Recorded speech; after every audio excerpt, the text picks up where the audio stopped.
নমস্কাৰ টাইম এটৰ দৰ্শকলৈ মই দীপাংকৰ লৈ আহিছো এটা গুৰুত্বপূৰ্ণ খবৰ ভাৰত চীন সীমান্ত লাডাখত এতিয়া উত্তেজনা বৃদ্ধি পাইছে আৰু দুয়োখন দেশৰ মাজত প্ৰত্যেক দিনাখনি উত্তেজনা বৃদ্ধি পোৱা পৰিলক্ষিত হৈছে লাডাখৰ গালবান উপত্যকাত চীনা সৈন্যই অনুপ্ৰৱেশৰ চেষ্টা কৰাৰ পিছতে ভাৰতীয় সেনাই উভতি ধৰিছিল আৰু তাৰ পিছতে এতিয়া দেখিবলৈ পাইছে উত্তেজনা বৃদ্ধি পোৱা পৰিলক্ষিত হৈছে চীনক উভতি ধৰিছিল ভাৰতীয় সেনা আৰু গালবান উপত্যকাত প্ৰতি মুহূৰ্ততে হাজু হৈ আছে এতিয়া ভাৰতীয় সেনা আৰু ইয়াৰ পিছতে চীন চৰকাৰৰ গ্লোবেল টাইমছত ভাৰতক দিয়া হৈছে ভাবুকি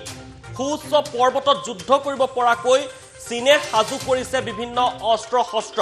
আৰু ভাৰতক ভাবুকি দি অস্ত্ৰ শস্ত্ৰৰ কথা সদৰি কৰিলে গ্লোবেল টাইমছে আমি দৰ্শকসকলক জনাইছো এই গুৰুত্বপূৰ্ণ খবৰটো ইতিমধ্যে ভাৰতক ভাবুকি দি চীনে অস্ত্ৰ শস্ত্ৰৰে হাজু হোৱা বুলি সুউচ্চ পৰ্বতত যুদ্ধ কৰিবলৈ হাজু হৈছে বুলি গ্লোবেল টাইমছে ইতিমধ্যে প্ৰকাশ কৰিছে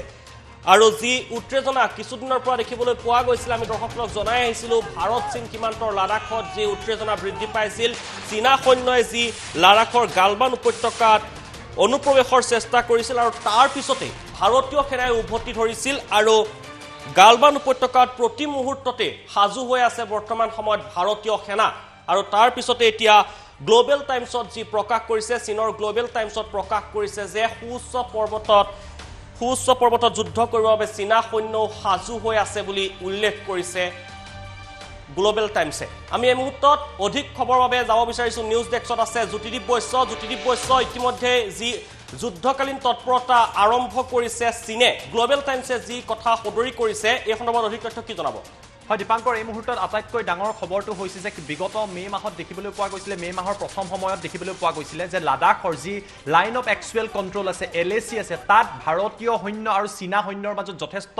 উত্তেজনাময় পৰিৱেশৰ সৃষ্টি হৈছিল চীনে ভাৰতত অনুপ্ৰৱেশৰ চেষ্টা কৰিছিল কিন্তু ভাৰত আৰু আগৰ ভাৰত হৈ থকা নাই ভাৰতীয় সেনাবাহিনীয়ে চীনৰ সেনাবাহিনীক সম্পূৰ্ণ প্ৰত্যুত্তৰ দিছিল আৰু সমুখ সমৰত প্ৰায় নামি পৰা পৰিলক্ষিত হৈছিল ইয়াৰ পাছতে চীন ক্ৰমান্বয়ে পিছ হুহুকিছিল কিন্তু এই মুহূৰ্তত পুনৰবাৰ দেখুৱাম গ্লোবেল টাইমছৰ মই টুইট দেখুৱাম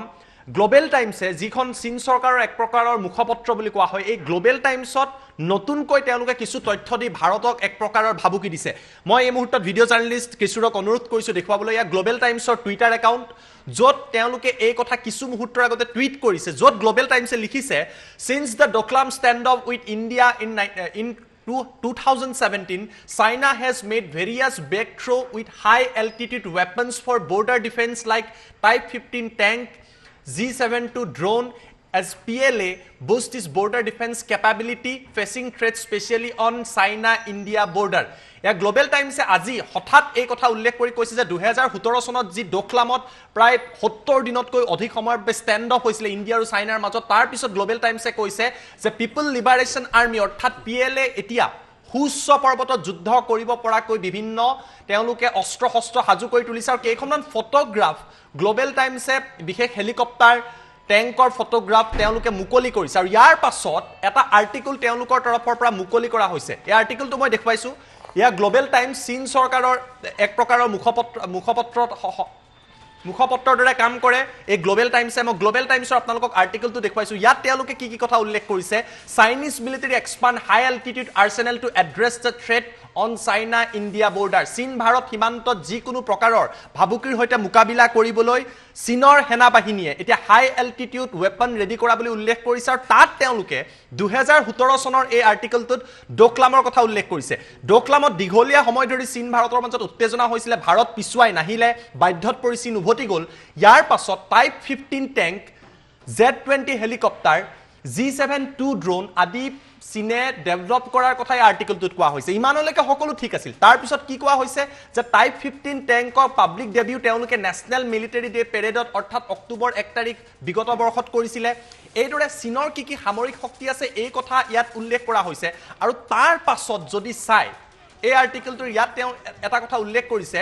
border incidents have recently occurred between troops of China and India অৰ্থাৎ ভাৰত আৰু চীনৰ মাজত লাডাখত হেহতিয়াভাৱে যি ইনসিডেন্ট সংঘটিত হৈছিল সিকিমৰ ওচৰত যি ঘটনা সংঘটিত হৈছিল তাক লৈ গ্লোবেল টাইমছে কৈছে যে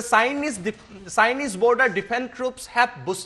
blustered border control measures and made necessary moves in response to India's recent illegal construction of defense facility across the border into Chinese territory of Galwan Valley region in May. চীনে পুনৰবাৰ গালৱান ভেলীক লাডাখৰ গালৱান ভেলীক তেওঁলোকৰ বুলি দাবী কৰিছে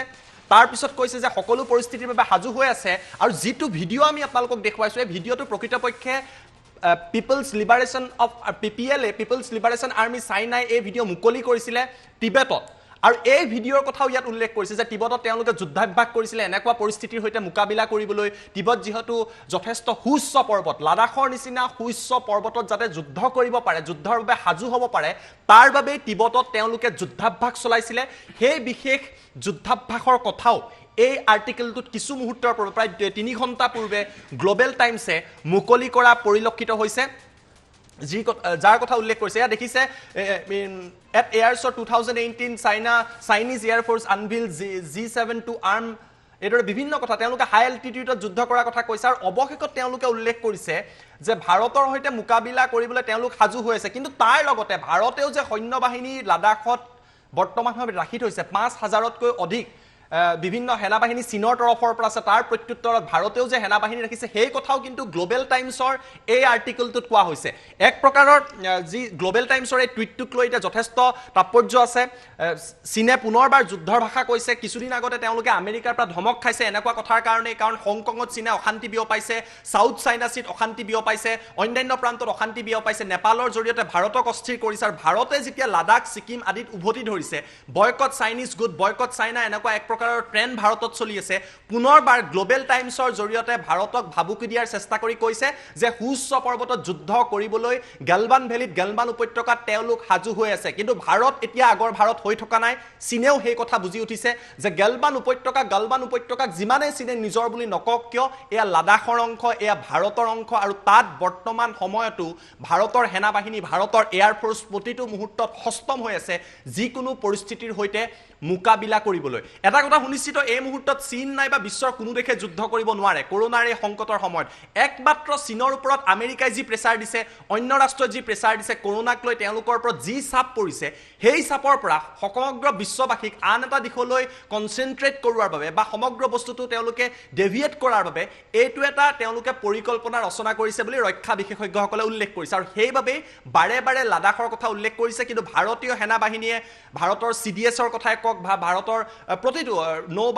নৌ সেনা বায়ু সেনা স্থল সেনা সকলো প্ৰতিটো মুহূৰ্তত সাজু হৈ আছে ভাৰতৰ সাৰ্বভৌমত্ব ৰক্ষাৰ বাবে পুনৰবাৰ ভাবুকি দিয়াৰ চেষ্টা কৰিছে যদিও চীনৰ বাবে ইমান সহজ নহব সেই কথা চীনে গম পাইছে কিন্তু পুনৰবাৰ গ্লোবেল টাইমছৰ আমি টুইট দেখুৱাইলো গ্লোবেল টাইমছত এইদৰে ভাৰতক ভাবুকি দিয়াৰ পুনৰ চীনৰ তৰফৰ পৰা কিন্তু চেষ্টা কৰা হৈছে দীপাংকৰ হয় যদি বৈশ্য মহোদয় আপোনাক ধন্যবাদ জ্ঞাপন কৰিছো আৰু আমি তথ্য ইতিমধ্যে দৰ্শকক দেখুৱাইছো কেনেদৰে প্ৰকাশ কৰিছে গ্লোবেল টাইমছে ইতিমধ্যে টুইট যোগে প্ৰকাশ কৰিছে আৰু দেখিবলৈ পোৱা গৈছে যে ভাৰতে ইতিমধ্যে যেহেতু প্ৰথমবাৰ প্ৰত্যুত্তৰ তেওঁলোকক প্ৰদান কৰিছে চীনক উভতি ধৰিছিল যি সীমান্তত লাডাখৰ গালৱান উপত্যকাত চীনে যি অনুপ্ৰৱেশৰ চেষ্টা কৰিছিল আৰু তাৰ পিছতে ভাৰতেও উভতি ধৰিছিল আৰু তাৰ পিছত এই শেহতীয়াকৈ গ্লোবেল টাইমছত এনেদৰে ভাবুকি প্ৰদান কৰি এই কথা উল্লেখ কৰিছে যে সুউচ্চ পৰ্বতত যুদ্ধ কৰিব পৰাকৈ চীনে যি সাজু কৰিছে অস্ত্ৰ শস্ত্ৰ তৈয়াৰী কৰিছে সেয়া এক টুইট যোগে প্ৰকাশ কৰিছে